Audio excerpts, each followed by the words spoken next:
स्वागत है आपका हिंदी की कक्षा में। तो आज हम करेंगे 8वीं कक्षा का अध्याय 3। पाठ का नाम है रक्त की आत्मकथा। लेखक है महेश कुमार शर्मा। तो हम इसके प्रश्न उत्तर और बैक एक्सरसाइज ही करेंगे।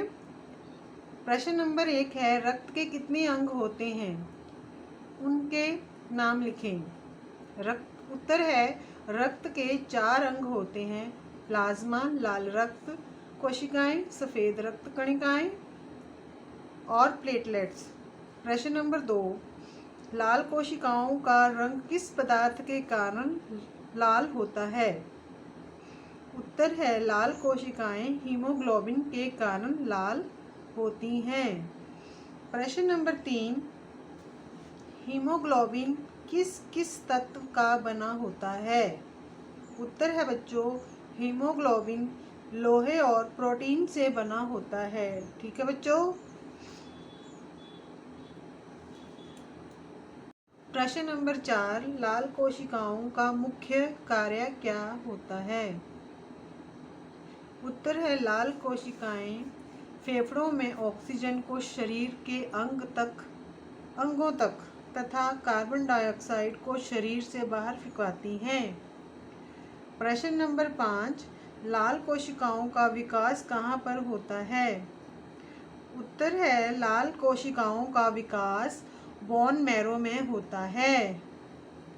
प्रश्न नंबर 6, श्वेत कोशिकाएं क्या कार्य करती हैं?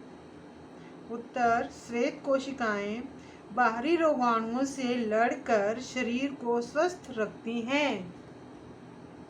प्रश्न नंबर 7, प्लेटलेट्स कोशिकाएं रक्त जमाव में कैसे सहायता करती हैं? उत्तर है, पारदर्शी प्लेटलेट्स प्लाज्मा में उपस्थित विशेष प्रोटीन के साथ मिलकर मकड़ी के जाले की तरह एक बढ़िया सा जाल बनाकर लाल कोशिकाओं को रोक देता है। पपड़ी के रूप में जमकर यह जमाव कर देता है। प्रश्न नंबर 8, प्लाज्मा का विकास शरीर के किस अंग में होता है? उत्तर है बच्चों, प्लाज्मा का विकास जिगर मतलब कि लीवर में होता है। प्रश्न नंबर 9, एक वयस्क स्त्री और पुरुष में प्रति किलोग्राम रक्त की कितनी मात्रा होती है? उत्तर है, एक वयस्क स्त्री में प्रति किलोग्राम में 67 सीसी और पुरुषों में 75 सीसी रक्त की मात्रा होती है। प्रश्न नंबर 10 है बच्चों, किस आयु वर्ग के व्यक्ति रक्तदान कहाँ कहाँ पर जाकर कर सकते हैं? उत्तर है, 18 से लेकर 65 वर्ष आयु वर्ग के स्वस्थ व्यक्ति किसी मान्यता प्राप्त ब्लड बैंक, रक्त शिविर या फिर आवश्यकता पड़ने पर किसी भी मरीज को रक्तदान कर सकते हैं। ठीक है बच्चों। प्रश्न नंबर 11 है बच्चों, रक्त के मुख्य अंग कौन से हैं? प्रत्येक अंग के बारे में लिखें। ये क्वेश्चन सबसे पहले हमारा आया था शॉर्ट क्वेश्चन में, वही है। उत्तर, रक्त के प्रमुख अंग प्लाज्मा, लाल कोशिकाएं, सफ़ेद कोशिकाएं और प्लेटलेट्स होते हैं। प्लाज्मा हल्के पीले रंग का एक द्रव होता है जिसमें अन्य सभी अंग तैरते रहते हैं। इसका विकास जिगर में होता है। लाल कोशिकाएं हीमोग्लोबिन के कारण लाल होती हैं। ये फेफड़ों से ऑक्सीजन लेकर शरीर के अंगों तक भेजती हैं तथा कार्बन डाइऑक्साइड को फेफड़ों के द्वारा शरीर से बाहर निकालता है। श्वेत कोशिकाएं बोन मैरो में बनती हैं। ये शरीर में प्रवेश करने वाले रोगाणुओं से लड़ती हैं और शरीर को रोगों से बचाती हैं। प्लेटलेट्स पारदर्शी छोटी सपाट प्लेटों जैसे होते हैं। यह रक्त को बहने से रोकने के लिए जमाव क्रिया में सहायता करते हैं। प्रश्न नंबर 12 है बच्चों, लाल कोशिकाओं के बारे में आपने क्या सीखा? उत्तर, लाल कोशिकाओं का रंग सदा लाल होता है और इसका कारण इसमें उपस्थित हीमोग्लोबिन होता है जो लोहे और प्रोटीन से बनता है।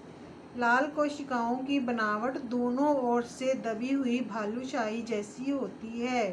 बालूशाही बच्चों एक तरह की मिठाई होती है,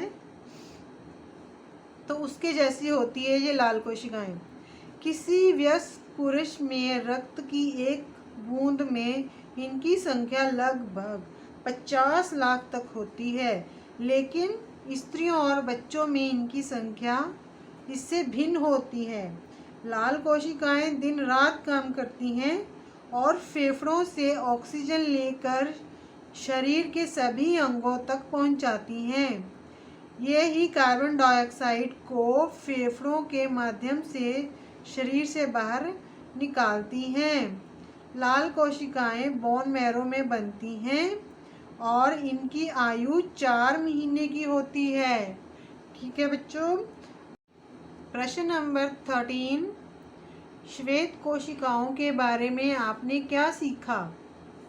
उत्तर है श्वेत कोशिकाएं बोन मैरो में बनती हैं। ये प्लाज्मा में तैरती रहती हैं। ये लाल कोशिकाओं से आकार में 2 गुना बड़ी होती हैं, लेकिन संख्या में बहुत कम होती हैं। रक्त की एक बूंद में इनकी संख्या लगभग 10,000 होती है। यह शरीर में प्रवेश करने वाले रोगाणुओं से लड़ती हैं और इन्हें मारकर बीमारियों से हमारी रक्षा करती हैं। किसी चोट से निकली मवाद या पस भरी हुई श्वेत रक्त कोशिकाएं भी होती हैं। इनकी आयु कुल 6-7 घंटे की ही होती है। यह आवश्यकता अनुसार बढ़कर शरीर की रक्षा करती हैं और इन्हें किसी विशेष प्रकार के भोजन की आवश्यकता नहीं होती है।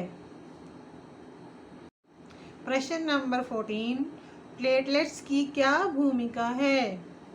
उत्तर है प्लेटलेट्स प्लाज्मा में तैरने वाले पारदर्शी छोटी छोटी स्पॉट प्लेटों की तरह होते हैं। यह शरीर से बहने वाले रक्त की जमाव क्रिया में सहायता देती हैं। रक्त के प्रति घन मिलीमीटर में इनकी संख्या लगभग 1.5 लाख तक होती है। चोट लग जाने की स्थिति में यह एक विशेष प्रोटीन के साथ मिलकर मकड़ी के जाल की तरह जाला सा बना देती हैं, जिससे लाल रक्त कणिकाएं बाहर बहनी बंद हो जाती हैं। समय के साथ ये त्वचा के साथ विकसित होकर घाव को भर देती हैं। इन्हें किसी प्रकार के विशेष भोजन की आवश्यकता नहीं होती है। ये अपनी तरह की अन्य कोशिकाओं को स्वयं विकसित कर लेती हैं। प्रश्न नंबर 15 है बच्चों, प्लाज्मा के बारे में आपने क्या जाना? उत्तर है प्लाज्मा रक्त का प्रमुख अंग है। इसमें रक्त की अन्य कोशिकाएं अपने अपने कार्य करने के लिए तैरती रहती हैं। हल्के पीले रंग के इस द्रव की उपस्थिति में ही रक्त के अंग अपना काम को पूरा कर पाते हैं। यह जिगर में बनता है और इसकी रचना अनेक प्रकार के प्रोटीन से होती है। आवश्यकता पड़ने पर जिगर इसका विकास सामान्य से 8 गुना तेजी से कर सकता है। प्रश्न नंबर 16 है बच्चों, रक्तदान क्यों जरूरी है? उत्तर, प्रत्येक मनुष्य के जीवन के लिए रक्त बहुत आवश्यक होता है। यह जीवन का प्रमुख आधार है। यह कृत्रिम रूप से नहीं बनाया जा सकता। यह बोन मैरो में ही बनता है। दुर्घटनाओं, बीमारियों और बड़े ऑपरेशनों के कारण शरीर में रक्त कम हो जाता है, तो जिसे तत्काल पूरा करने के लिए स्वस्थ लोगों के रक्तदान से सहायता लेनी पड़ती है। ऐसा करने से रक्तदाता को कोई क्षति नहीं होती। लेकिन ज़रूरतमंद व्यक्ति की जान बच जाती है। रक्तदान को इसीलिए महादान भी कहा जाता है। ठीक है बच्चों, क्वेश्चन आंसर समझ आए। अब हम करेंगे विपरीत शब्द। ठीक है, पहला है उपस्थित, अनुपस्थित, उचित, अनुचित। तीसरा है इच्छा, अनिच्छा। चौथा है आवश्यकता, अनावश्यकता। पांचवा है नियमित, अनियमित। 6 है स्वस्थ, अस्वस्थ। 7 नंबर पे है हिंसा, अहिंसा। 8 नंबर पे है पूर्ति, अपूर्ति। 9 नंबर पे है जन्म, मरण। 10 एक, अनेक। 11 है ग्रहण, त्याग। 12 है सामान्य, असामान्य। ठीक है बच्चों, ये तो हो गई विपरीत शब्द। अब हम करेंगे पर्यायवाची शब्द। पहले नंबर पे है रक्त। रक्त का पर्यायवाची होता है लहू, शोणित। दूसरा है स्वस्थ, निरोग, हृष्ट पुष्ट। तीसरे नंबर पे है नाड़ी, नली, रक्तवाहिनी। 4 नंबर पे है भूमिका, पृष्ठभूमि, प्रस्तावना। 5 नंबर पे है घुसपैठ, बलपूर्वक प्रवेश, धंसना। ठीक है बच्चों, यहाँ हमारा लेसन खत्म होता है ये।